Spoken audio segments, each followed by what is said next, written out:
देश की आज़ादी के इतने सालों के बाद भी इस देश के अंदर लोगों में जो कुंठा स्थापित किया था अंग्रेजी साम्राज्य ने, ब्रिटिश गवर्नमेंट ने जो कुंठा स्थापित किया था अपने अधिकार क्षेत्र के अंदर, वो कुंठा आज भी साफ साफ दिखाई देती है। साफ साफ दिखाई देने का एक कारण है कि इस देश के अंदर जातियों के नाम पर भेदभाव चल रहा है। जब सरकारें नकारती हैं सभी एक समान हैं, सभी का टैक्स एक समान जा रहा है, सभी के ऊपर सभी एक समान जीएसटी भर रहे हैं, सारी चीज़ें जब वो एक समान कर रहे हैं, तो ऐसा नौबत आ क्यों रहा है? आखिर दुनिया भर की गवर्नमेंटें रिजर्वेशन को बढ़ा रही, क्यों बढ़ा रही? आखिर एक आदमी दूसरे आदमी से कम राइट रखता है देश के अंदर? एक आदमी का अधिकार दूसरे आदमी के अधिकार से कम है इस देश के अंदर? जब सभी का एक समान अधिकार है तो सभी को एक समान व्यवस्थाएं क्यों नहीं है? सभी को एक समान रूप से क्यों नहीं देखा जा रहा है? संवैधानिक तरीके से, संवैधानिक रूप से देश के नागरिकों के अंदर भेदभाव को कैसे स्थापित किया जा सकता है? अगर प्रस्तावना के खिलाफ कोई बात बोली जा रही है तो वो बात सार्थक कैसे है? देश के अंदर जब सभी नागरिक इस देश की तरक्की के लिए ध्यान देते हैं, इस देश की व्यवस्था के लिए ध्यान देते हैं, और उस कंडीशन में अगर देश के नागरिकों को कैटेगराइज कर दिया जाए तो दो अलग अलग कैटेगरी का आदमी एक जगह कैसे रह सकता है? आप समझ सकते हैं कि दो अलग स्टेटस का आदमी एक जगह नहीं रह सकता, क्योंकि दोनों अलग चीज़ें हैं और दोनों में स्वाभाविक है कि टकराव होगा। दो बच्चे स्कूल से पढ़ रहे हैं, अब उसी स्कूल से पढ़ने के लिए गए, अब पता चला पढ़ के जब निकले तो एक जो पढ़ने में कमज़ोर है उसको नौकरी दी जा रही है कि आप बच्चों को पढ़ाओगे, मतलब आप बच्चों को चौपट कर दोगे, आगे का देश का भविष्य मतलब आपको समाप्त करना है। ये इसलिए मैं बोल रहा हूँ कि अगर एक आदमी जो कम योग्यता रखता है, एक आदमी जो योग्यता रखता है, वो अगर आने वाली पीढ़ी को कम योग्यता वाले इंसान से आप ट्रेंड कराएंगे तो वो देश को किस ओर लेकर के जाएगा?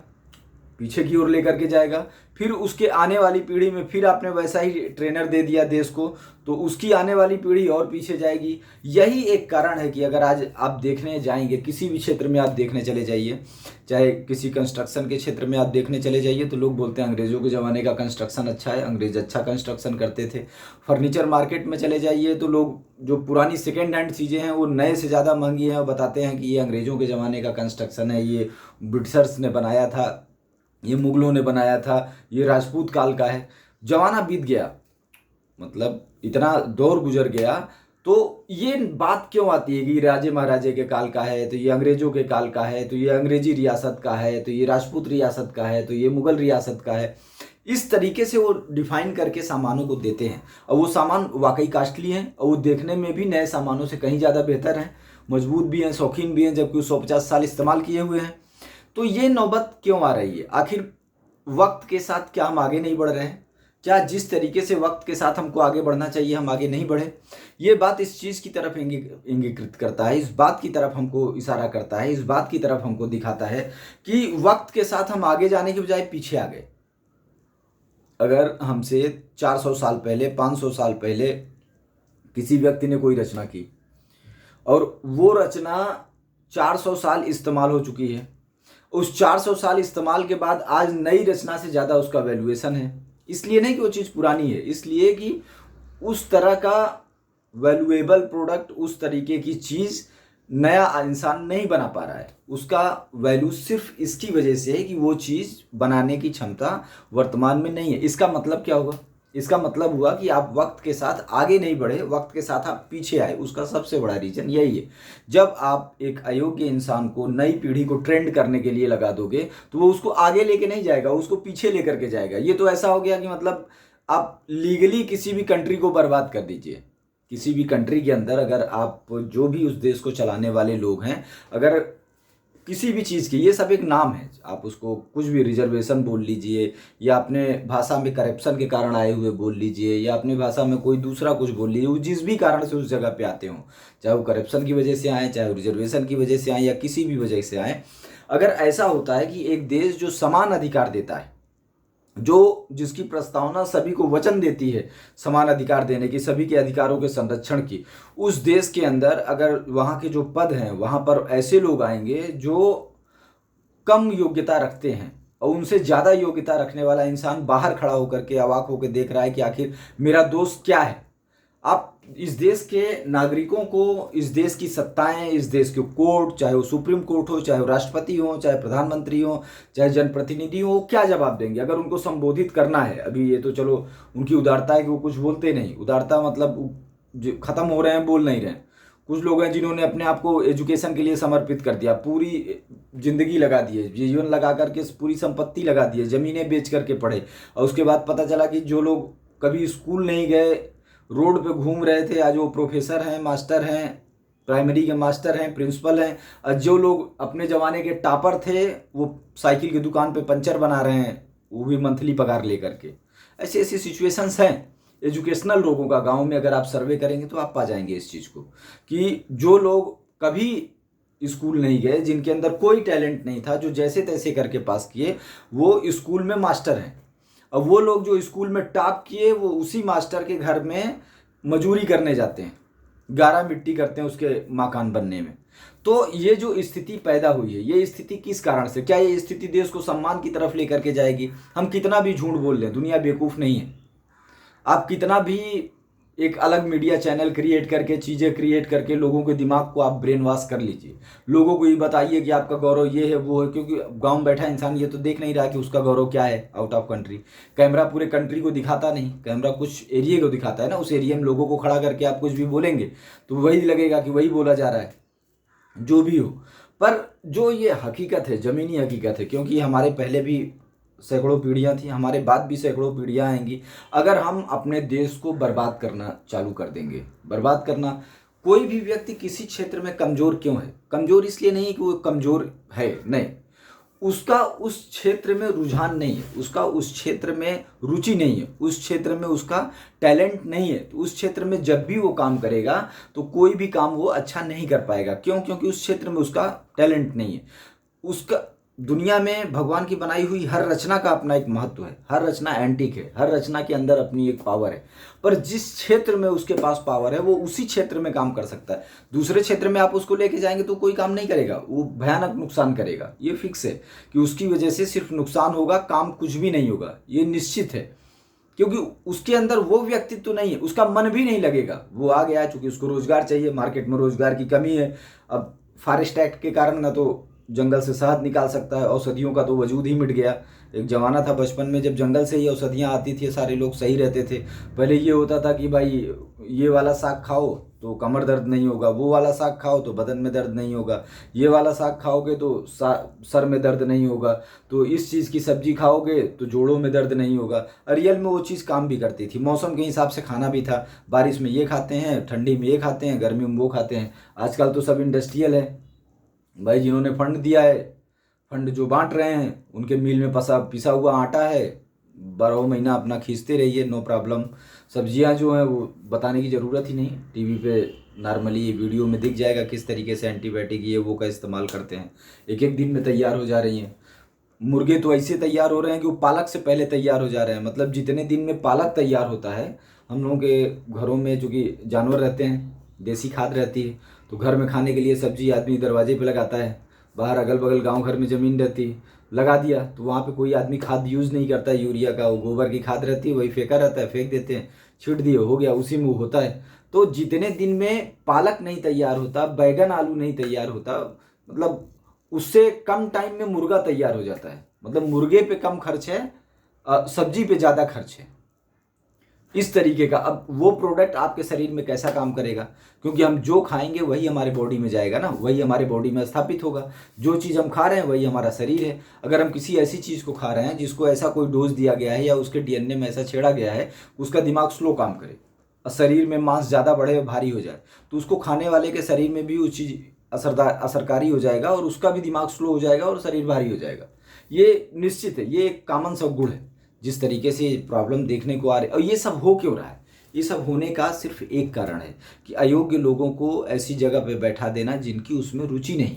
आपने किसी ऐसे आदमी को बैठा दिया जिसको इस चीज़ में रुचि नहीं है, इसका क्या इफेक्ट होगा, क्या असर आएगा, जनता पे क्या असर आएगा, वो इस चीज़ में रुचि नहीं रखता। अब बेरोजगारी थी, उसने भी फॉर्म भरा, अब 22 लाख है। अब आप जिस भी देश में हैं वहाँ का जो कानून होगा उस हिसाब से आपको नौकरी मिलेगी, वहाँ का जो कानून और व्यवस्था होगा उसी हिसाब से आपका जीवन चलेगा। अब वहाँ की वैसी व्यवस्था थी तो उसको वहाँ काम मिल गया, अब उसको काम करना ही था। अब उसको भी ये है कि महीना पूरा हो जाए, 30 तारीख को अपना तनख्वाह आ जाए अकाउंट में, जाए मजा लें। अब उसका चूंकि उसमें रुचि नहीं है तो वो ध्यान भी नहीं देगा, उस बारे में उसका नॉलेज भी बराबर नहीं है, इतना ज़्यादा उसके दिमाग का शार्पनेस भी उसमें नहीं चलता कि ये चीज़ को अगर हम एथराइज कर देंगे तो इसका इफेक्ट क्या होगा, हमारे आने वाली पीढ़ी पे क्या इफेक्ट होगा। भले वो चीज़ उसी को लेकर के डूब जाए, भले उसका खुद का स्वास्थ्य उसके ही आर्डर की वजह से खराब हो जाए, पर क्योंकि उसकी उसमें रुचि नहीं है, वो उस चीज़ को समझता नहीं है, उस चीज़ को उस चीज़ की गंभीरता को, उस चीज़ के इफेक्ट को नहीं समझता। वो आखिर उसमें कमज़ोर क्यों था? इसीलिए ना कि वो उसके इफेक्ट को बराबर नहीं समझता था। अब फिर भी वो उसी जगह पे काम कर रहा है तो बैंड बजेगा। अब जिस तरीके से शिक्षण व्यवस्था को बर्बाद किया जा रहा है, जिस तरीके से शिक्षा को खराब किया जा रहा है, अब जो लोग स्कूल नहीं गए, ये हकीकत है कि जो लोग स्कूल नहीं गए, जिनकी शिक्षा में रुचि नहीं थी, उसे पेपर देने जाते थे जैसे तैसे पढ़ के कि पास हो जाएं, वो आज टीचर हैं। अगर आप सर्वे कराएंगे गांव में तो आपको ये चीज़ मिल जाएगा कि वो लोग आपको प्राइमरी में टीचर मिल जाएंगे। अब वो बच्चे जिन्होंने स्कूल टॉप किया, वो उसी के यहाँ जा करके उसका घर बनाने में, उसका लाइनमैन का काम करने में, उसकी टीवी खराब होने बनाने में, उसका गाड़ी का मैकेनिक का काम कर रहे हैं।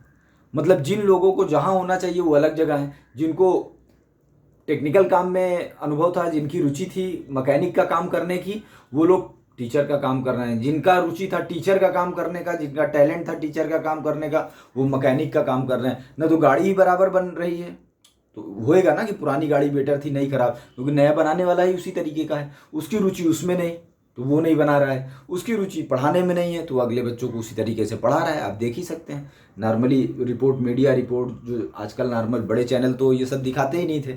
ये तो अच्छा हुआ कि सोशल मीडिया आ गया तो ये सारी चीज़ें सामने आ रही और ये हकीकत है। क्योंकि उनकी उसमें रुचि नहीं है तो इसलिए वो क्या पढ़ाएंगे। जो आदमी शिक्षा को लेकर के गंभीर है, शिक्षा को लेकर के जिसका दिमाग कंसंट्रेट है, जो शिक्षा को महत्व देता है, जो उसकी बारीकियों को समझता है, उसमें बराबर रूप से रमा हुआ है, वो उस चीज़ को समझता है कि मैं इस चीज़ को अपने आने वाली पीढ़ी में स्थापित कर दूं। ये जो नई जनरेशन है इसके अंदर मैं इस चीज़ को स्थापित कर दूं, इस तरीके से स्थापित करूं कि ये मेरे से आगे जाए। और जो आदमी ऑलरेडी अपने ही पीढ़ी में पीछे था और नई पीढ़ी उसके हाथ में आपने दे दिया, तो नई पीढ़ी में क्या स्थापित कर देगा, वो नई पीढ़ी कितना आगे जाएगी। तो इस बात पे गौर करने की ज़रूरत है। हम पाकिस्तान का न्यूज़ सुने, अफ़गानिस्तान का न्यूज़ सुने, चाइना का न्यूज़ सुने, ना तो चाइना से जनता को लेना देना है, ना पाकिस्तान से, ना अफ़गानिस्तान से। पब्लिक ये चाहती है कि उसका विकास कैसे होगा, उसको समान अधिकार कैसे मिलेगा। अपने देश के अंदर हर आदमी रिसर्च सेंटर में नौकरी करना चाहता है। अब जिन लोगों के अंदर टैलेंट है कि वो रिसर्च करके वैज्ञानिक बन सकते हैं, वो होमगार्ड की भर्ती देखते हैं। क्या करें, नौकरी नहीं है। तो इस चीज़ पर फोकस करने की बजाय लोगों को डिवाइड करने का, ऐसा लग रहा है कि लोगों को एक डिवाइड करने का तरीका हो गया है कि इस तरीके से डिवाइड कर दो कोई कुछ कर ही ना पाए, शांति से रहो, अयोग्य आदमियों के हाथ में पावर दे दो तो कुछ बोल ही नहीं पाएंगे। जैसे देखने को मिला ऐसा कि बिरादरी के नाम पे प्रमोशन होने लगा। मैं एक आध दो बार गया था कुछ जगह पे, नाम लूँगा तो लोगों को इंसल्ट फील होगा। मैंने ये देखा कि जिन बच्चों को टीचर ने पढ़ाया था वो मास्टर हैं और उनके पढ़ाए हुए लड़के पढ़ करके मास्टर हुए, और वो भी वो मास्टर हुए जिनकी पढ़ाई से जिनका कोई लेना देना नहीं था। तो वो मास्टर भी हो गए, या मास्टर होने के बाद उनके गुरुजी ही हैं और प्रिंसिपल साहब बन गए। ये ऐसे एक नहीं बहुत सारे वारदात हैं। अगर इस पर आप सर्वे करेगा बड़ा मीडिया तो अपने आप पकड़ में आ जाएगा कि ये किस तरीके का मजाक है कि उनसे ज़्यादा टैलेंटेड लोग, उनसे ज़्यादा पढ़े लिखे लोग, उनसे ज़्यादा समझदार लोग नीचे हैं। अब वो व्यक्ति बिरादरी के नाम पर उनके ऊपर बैठ गया है, जो पढ़ता था तब भी उसकी पढ़ाई में कोई रुचि नहीं थी, आज भी नहीं है। पैसा आ रहा है, दबंगई है, डेयरिंग से बात करना है। कल भी स्कूल के बाहर खड़े होकर डेयरिंग से बात करना था, आज भी, क्योंकि उसको शिक्षा से लेना देना नहीं। वो शिक्षा मंदिर है, शिक्षा ये है वो है। जिस व्यक्ति की जिसमें रुचि होती है उसी चीज़ को, एक साहित्यकार को आप मिसाइल बनाने के लिए दे दोगे तो साहित्यकार मिसाइल नहीं बना सकता। क्यों? क्योंकि साहित्यकार की मिसाइल में कोई रुचि नहीं होती। वो मिसाइल को अगर एक बार सिखा भी दोगे, पढ़ा भी दोगे, वो बनाना भी जानता है तो भी वो अच्छा नहीं बना पाएगा।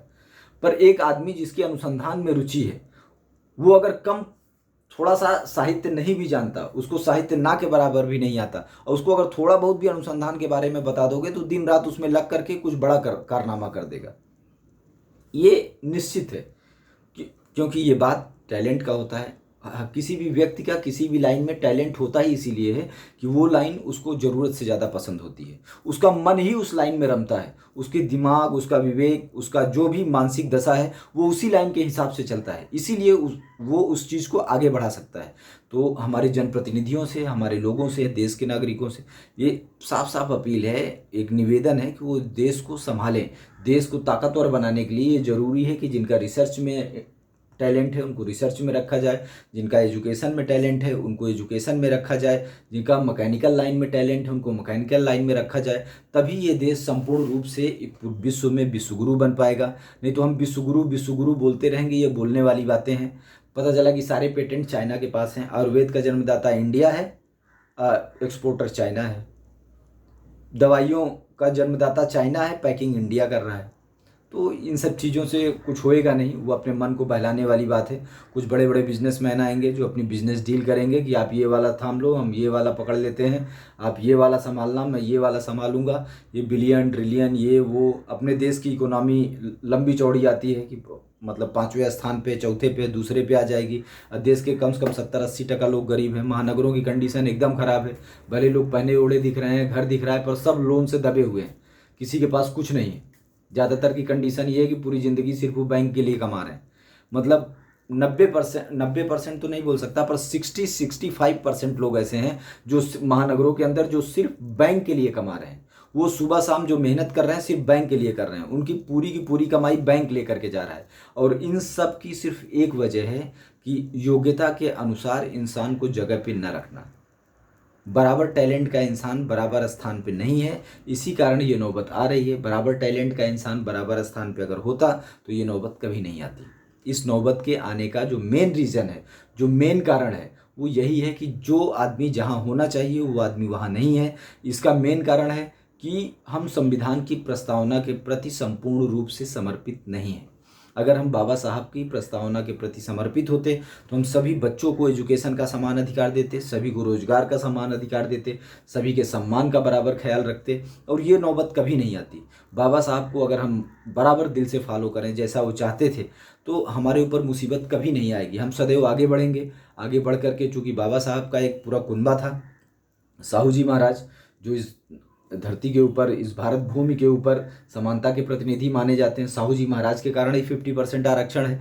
साहू जी महाराज की अपनी स्टेट थी, उनका वो शर्त था, उन्होंने उसी शर्त के साथ स्टेट का विलय किया था कि भाई जो भी है, उन्होंने 50% रिजर्वेशन साहू जी ने दिया। महिलाओं के लिए कंपलसरी जो एजुकेशन का सिस्टम था वो साहू जी की देन है, मतलब उन्होंने फिक्स ही किया था। अब चूँकि उस स्टेट को इंडिया में विलय करना था, तो वो स्टेट इंडिया में आई तो अपने शर्तों के साथ आई कि भाई हमारा ऐसा ऐसा प्रोटोकॉल है, हम ऐसे हैं, अगर ऐसा है तो हम रहेंगे साथ में, जो भी है। तो इस चीज़ को समझने की ज़रूरत है, इस चीज़ को जानने की ज़रूरत है। हमको आगे बढ़ना है तो हमको साहू जी को पढ़ने की ज़रूरत है, बाबा साहब को पढ़ने की ज़रूरत है। उसके अलावा भी जो पहले के राजघराने हुए, जिन्होंने इस देश को स्वर्ण युग की तरफ ले करके जो गए, जिन्होंने इस देश को सोने की चिड़िया बनाया था, उनकी नीतियों को पढ़ने की ज़रूरत है। अब बहुत ज़्यादा ज़रूरी हो गया है कि हम भगत सिंह की नीतियों को पढ़ें, उन लोगों को पढ़ें, उन शासकों को पढ़ें जिन शासकों की नीतियों के कारण इस देश में सोना चांदी अनाज की तरह घरों में रखा जाता था। क्योंकि मेकाले ने भी अपनी रिपोर्ट में कहा कि वो 20 वर्षों तक इस देश में घना घूमा, उसको कोई चोर डकैत बदमाश नहीं मिला। इसका मतलब कि जो साहित्य में छेड़छाड़ हुई है वो छेड़छाड़ है। सबसे पहले उनको पकड़ना बहुत ज़्यादा ज़रूरी है, उन चीज़ों को साहित्य से आउट करना बहुत ज़्यादा ज़रूरी है। और जो भी है, वो कौन सी पॉलिसियाँ थी जिसकी वजह से ये देश सोने की चिड़िया था, वो पॉलिसी लागू किया जाए। एक इंसान के पास पैसा है, बाकी सब कंगाल हैं, देश अमीर है, ऐसा नहीं। ऐसी स्थिति उड़ीसा वगैरह में बहुत साल पहले देखी जाती थी, तब हम लोगों का बचपन था, कि कुछ लोगों के पास अपार संपत्ति थी, अरबों खरबों की, अब बाकी के लोगों की हालत एकदम ख़राब थी। तो ऐसी स्थिति में देश कोई तरक्की नहीं। ये कैसी तरक्की है कि 10 लोगों के पास बिलियन ट्रिलियन में है, बाकी लोग बैंक के लिए कमा रहे हैं। मतलब कमा रहे हैं, 10 लोगों ने बैंक खोल दिया है, पूरा सिस्टम बना दिया है, वो कमा रहे हैं, ब्याज भर रहे हैं, कमा रहे हैं, ब्याज भर रहे हैं, कमा रहे हैं, ब्याज भर रहे हैं। और सबसे ज़्यादा ज़रूरी है होम लोन को कम करना। होम लोन का रेट ऑफ इंटरेस्ट 1-2% से ज़्यादा न रहे। पूरी दुनिया में इसी तरीके से है ताकि लोग भर सकें। घर एक बेसिक नीड है और जिसकी पूरा रखना गवर्नमेंट की भी रिस्पॉन्सिबिलिटी है कि हर आदमी के पास घर हो। सर्कल रेट इतना ज़्यादा हाई फाई नहीं हो कि उसकी हैसियत से ही बाहर हो। अब पता चला कुछ इंडस्ट्रीज अगर इस देश पे हावी हो गए, अब पूरी की पूरी नई पीढ़ी सिर्फ घर बनाने में बिजी हो गई, तो इस संस्कृति का अंत निश्चित है। ये निश्चित है कि इस संस्कृति का अंत हो जाएगा। और इसको बचाने के लिए ज़रूरी है कि जो टैलेंटेड लोग हैं उन्हीं को उस जगह पे रखा जाए जिसके अंदर टैलेंट है, किसी भी चीज़ के नाम पे। ये सब एक नाम है लोगों को स्थापित करने का, चाहे हम ये नाम ले लें, वो नाम ले लें, कुछ फ़र्क नहीं पड़ता। बस फ़र्क इतना है कि जिस आदमी को जिस जगह पे होना चाहिए था वो आदमी उस जगह पे नहीं है। और ये बहुत ज़्यादा ज़रूरी है, क्योंकि बाबा साहब ने इस बात को समझा, इसीलिए बाबा साहब ने कॉन्स्टिट्यूशन में इस चीज़ को साफ साफ बोला। हमेशा वो असेंबलीज़ में बोलते रहे, बाकी जगहों पे वो बोलते रहे, जितनी वो गोष्ठियाँ करते थे, बाकी लोगों के साथ जो वो बैठते थे, क्योंकि बाबा साहब साहू जी महाराज और बाबा साहब का बहुत ज़्यादा आपसी घनिष्ठ संबंध था, वो हुए। और जो कुछ जडेजा रियासतें थी और राजस्थान की रियासतों के साथ उनका, क्योंकि उन्हीं लोगों ने ही बाबा साहब को सब कुछ दिया, एजुकेशन का खर्च हो, चाहे रोज़गार हो, चाहे बाकी की चीज़ें हों। जब उनका बंगला वगैरह, सरकारी बंगला वगैरह ले लिया गया, तब भी उसका जो उनके लिए जो मकान अलाट दिया गया था वो भी एक राजघराने का ही था। तो उनका एक पूरा कुनबा था जो इस राष्ट्र को बनाना चाहते थे, जो इस राष्ट्र को डेवलप करना चाहते थे, इस लोगों को बनाना चाहते थे।